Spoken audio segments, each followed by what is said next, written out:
Chapter 15. Then sang Moses and the children of Israel this song unto the Lord, and spake, saying, I will sing unto the Lord, for he hath triumphed gloriously, the horse and his rider hath he thrown into the sea. The Lord is my strength and song, and he is become my salvation. He is my God, and I will prepare him an habitation, my father's God, and I will exalt him.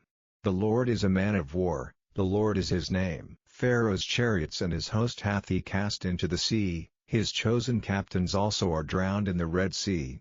The depths have covered them, they sank into the bottom as a stone. Thy right hand, O Lord, is become glorious in power, thy right hand, O Lord, hath dashed in pieces the enemy. And in the greatness of thine excellency thou hast overthrown them that rose up against thee, thou sentest forth thy wrath, which consumed them as stubble. And with the blast of thy nostrils the waters were gathered together, the floods stood upright as an heap, and the depths were congealed in the heart of the sea. The enemy said, I will pursue, I will overtake, I will divide the spoil, my lust shall be satisfied upon them, I will draw my sword, my hand shall destroy them. Thou didst blow with thy wind, the sea covered them, they sank as lead in the mighty waters. Who is like unto thee, O Lord, among the gods? Who is like thee, glorious in holiness, fearful in praises, doing wonders? Thou stretchedst out thy right hand, the earth swallowed them. Thou in thy mercy hast led forth the people which thou hast redeemed, thou hast guided them in thy strength unto thy holy habitation. The people shall hear, and be afraid, sorrow shall take hold on the inhabitants of Palestina.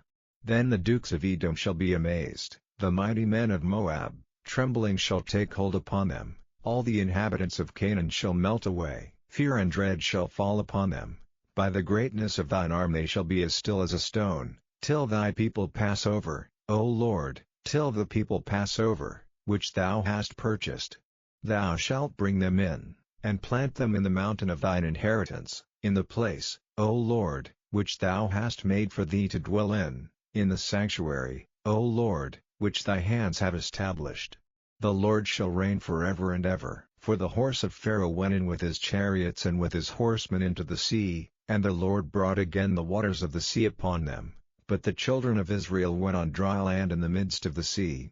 And Miriam the prophetess, the sister of Aaron, took a timbrel in her hand, and all the women went out after her with timbrels and with dances.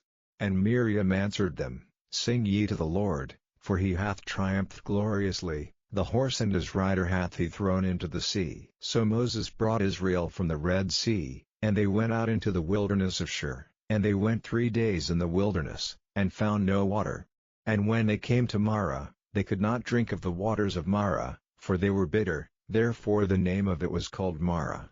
And the people murmured against Moses, saying, What shall we drink? And he cried unto the Lord, and the Lord showed him a tree, which when he had cast into the waters were made sweet. There he made for them a statute and an ordinance, and there he proved them, and said, If thou wilt diligently hearken to the voice of the Lord thy God, and wilt do that which is right in his sight, and wilt give ear to his commandments, and keep all his statutes, I will put none of these diseases upon thee, which I have brought upon the Egyptians, for I am the Lord that healeth thee. And they came to Elim, where were 12 wells of water, and 70 palm trees, and they encamped there by the waters.